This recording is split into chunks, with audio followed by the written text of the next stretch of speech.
Hi అండి, నమస్తే. ఈ వీడియోలో నేనైతే క్యాస్ట్ ఐరన్ పాత్రల్ని ఎలా సీజనింగ్ చేసుకోవాలో చూపిస్తానండి. ఇక్కడైతే నేను దోశ తవ్వాని అలాగే క్యాస్ట్ ఐరన్ కడాయిని ఒకటి తీసుకున్నాను. ఐరన్ కడాయిని అయితే ఇండస్ వ్యాలీ నుంచి తీసుకున్నానండి. అలాగే దోశ ప్యాన్ వచ్చేసి అమెజాన్లో ప్రెస్టేజ్ కంపెనీ నుంచి తీసుకున్నాను. ఇవి నా ఓన్ మనీతో నేను తీసుకున్నానండి, ఎటువంటి ప్రమోషనల్ వీడియో అయితే కాదు. ఇప్పుడు వీటిని నేను ఎలా సీజనింగ్ చేసుకున్నానో మీకు చూపిస్తాను. ఇంకా ఈ ఐరన్ పాత్రల్లో ఎటువంటి ఆహారాలను వండుకోవచ్చు, ఎటువంటి వాటిని కుక్ చేసుకోకూడదు అనేవి కూడా చెప్తాను. అలాగే ఎలా మెయింటైన్ చేసుకోవాలో కూడా చెప్తాను ఈ వీడియోలో అయితే. వీడియోని అయితే స్కిప్ చేయకుండా ఎండింగ్ వరకు చూడండి. సీజనింగ్ కోసం ముందుగా స్టవ్ మీద కడాయి పెట్టుకుని వాటర్తో ఫిల్ చేసుకోండి.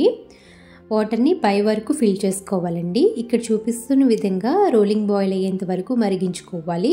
మరి వాటర్ తిరగబడిన అవసరం లేదు, ఇలా రోలింగ్ బాయిల్ అయితే సరిపోతుంది. ఇప్పుడు ఈ వాటర్ని అయితే డ్రైన్ చేసేసుకుని పక్కన పెట్టుకోండి. ఐరన్ కడాయిలు కొంచెం హీట్ ఎక్కువ ఉంటాయండి, చల్లారడానికి చాలా టైం పడుతుంది. సో దాన్ని పక్కన పెట్టేసుకుని ఇప్పుడు తవ్వానైతే సీజనింగ్ చేసుకుందాం.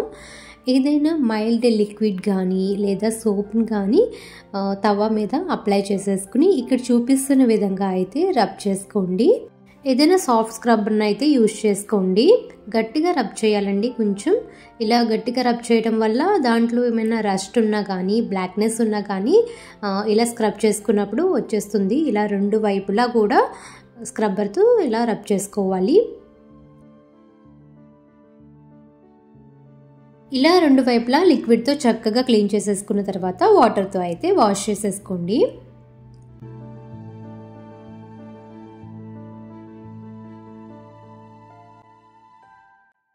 ఇలా క్లీన్ చేసుకున్న తర్వాత మళ్ళీ ఇదే ప్రాసెస్ని రిపీట్ చేయాలండి. లిక్విడ్ వేసుకుని రబ్ చేసుకుని మళ్ళీ వాటర్తో అయితే క్లీన్ చేసుకోవాలి.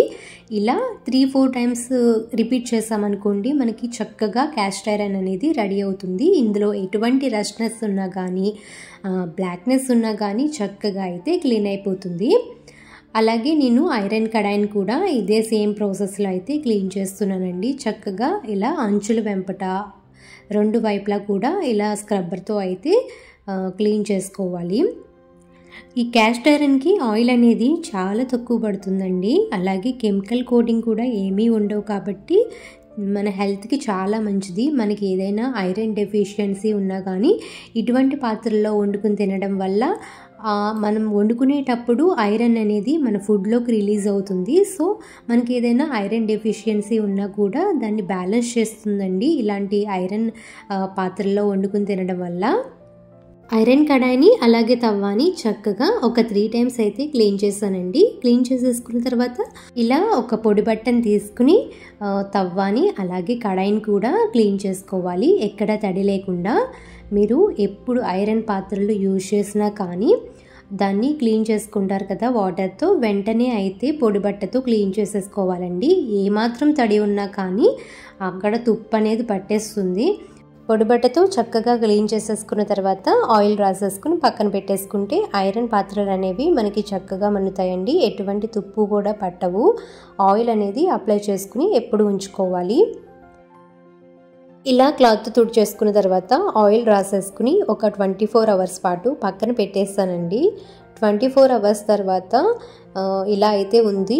మళ్ళీ అదే సేమ్ ప్రాసెస్ని రిపీట్ చేయాలండి. అంటే డిష్ వాష్ లిక్విడ్ వేసేసుకుని ఒకసారి బాగా స్క్రబ్ చేసేసుకోవాలి.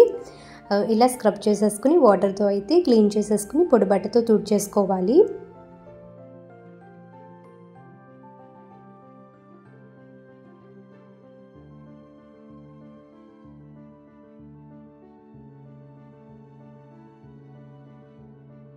ఇలా మొత్తం చక్కగా మళ్ళీ క్లీన్ చేసేసుకున్న తర్వాత ఇప్పుడు దీంట్లోకి ఆనియన్స్ వేసుకోవాలండి. తపా మీద అలాగే కడాయి మీద కూడా ఆనియన్స్ వేసేసుకుని మొత్తం ప్యాన్ అంతా స్ప్రెడ్ అయ్యేలాగా రుద్దుకోవాలి. ఇక్కడ చూపిస్తున్న విధంగా ఫోర్క్కి ఇలా ఆనియన్ని గుచ్చుకుని మొత్తం అంతా రుద్దుకోండి.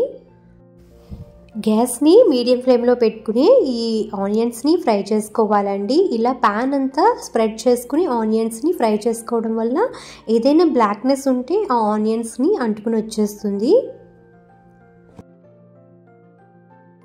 ఆనియన్స్ని అయితే ఇలా ఫ్రై చేసుకున్నానండి. నాకైతే ఆనియన్స్కి పెద్దగా బ్లాక్ అనేది ఏమీ రాలేదు. ఇంకా దీన్ని పక్కకు సెపరేట్ చేసేసుకోవాలి. క్యాస్ట్ ఐరన్ తవ్వ అయితే సీజనింగ్ అయిపోయిందండి. ఇదే సేమ్ ప్రాసెస్లో కడాయిలో కూడా ఆనియన్స్ వేసేసుకుని మొత్తం ఫోర్క్తో కూడా అంచుల వెంపట కూడా రుద్దేసుకుంటే మనకి ఐరన్ కడాయి కూడా చక్కగా సీజనింగ్ అనేది అయిపోతుంది. ఐరన్ కడాయిలో ఎప్పుడూ చింతపండు కానీ, నిమ్మకాయ కానీ, టమాటా, గోంగూర ఇలాంటి వేటిని ఐరన్ కడాయిలో అయితే వండకండి. ఎందుకంటే వీటిలో ఆమ్లగుణం అనేది ఈ చింతపండు, నిమ్మకాయలు ఎక్కువగా ఉంటుందండి. సో మనం ఐరన్ కడాయిలో వండటం వల్ల ఆ ఆమ్లగుణం అనేది ఎక్కువగా రిలీజ్ అవ్వి అది మనం వండుకునే దాంట్లోకి వచ్చేస్తుంది. దానివల్ల టేస్ట్ మారిపోతుంది, అలాగే కలర్ కూడా చేంజ్ అవుతుంది. సో నిమ్మకాయ, చింతపండు, ఇలా గోంగూర ఇలా పుల్లగా ఉన్న వీటిని ఐరన్ కడాయిలో మాత్రం వండకండి. సీజనింగ్ అయితే కంప్లీట్ అయిపోయిందండి. ఇంకా వీటికి ఆయిల్ అయితే అప్లై చేసేసుకుంటున్నాను. ఆయిల్ అప్లై చేసేసుకుని పక్కన పెట్టేసుకుంటే సీజనింగ్ అనేది కంప్లీట్ అయిపోతుంది. వీటిలో ఫ్రైస్ అయితే చాలా బాగుంటున్నాయండి. చాలా తక్కువ ఆయిల్ తీసుకుంటుంది. నేను ఫ్రైస్ చేస్తున్నాను కదా, వేరే అల్యూమినియంతో కంపేర్ చేసుకుంటే దీంట్లో తక్కువ ఆయిల్తోనే ఫ్రై అనేది రెడీ అయిపోతుందండి. మనం నార్మల్గా ఫ్రై అంటే ఎందుకు భయపడతాం, ఆయిల్ ఎక్కువగా తీసుకుంటుంది అని. కానీ ఇలాంటి ఐరన్ ప్యాన్లో ఫ్రై చేసుకుంటే చాలా తక్కువ ఆయిల్తోనే ఫ్రై అనేది రెడీ అవుతుందండి. అలాగే ఐరన్ డెఫిషియన్సీ కూడా ఉండదు మనకి ఇలా ఐరన్ ప్యాన్స్ యూజ్ చేసుకోవడం. దోశలు కూడా చాలా బాగా వస్తున్నాయండి. నేను ఆల్రెడీ యూజ్ చేసి మీకు చెప్తున్నాను, తీసుకోండి, చాలా బాగున్నాయి. ఎవరికైనా లింక్స్ కావాలంటే డిస్క్రిప్షన్లో అయితే షేర్ చేస్తాను, వెళ్ళైతే చూసేయండి. వీడియో అయితే నచ్చింది అనుకుంటున్నానండి. నచ్చితే లైక్ చేయండి, మీ ఫ్రెండ్స్ అండ్ రిలేటివ్స్ కూడా షేర్ చేయండి. Thanks for watching.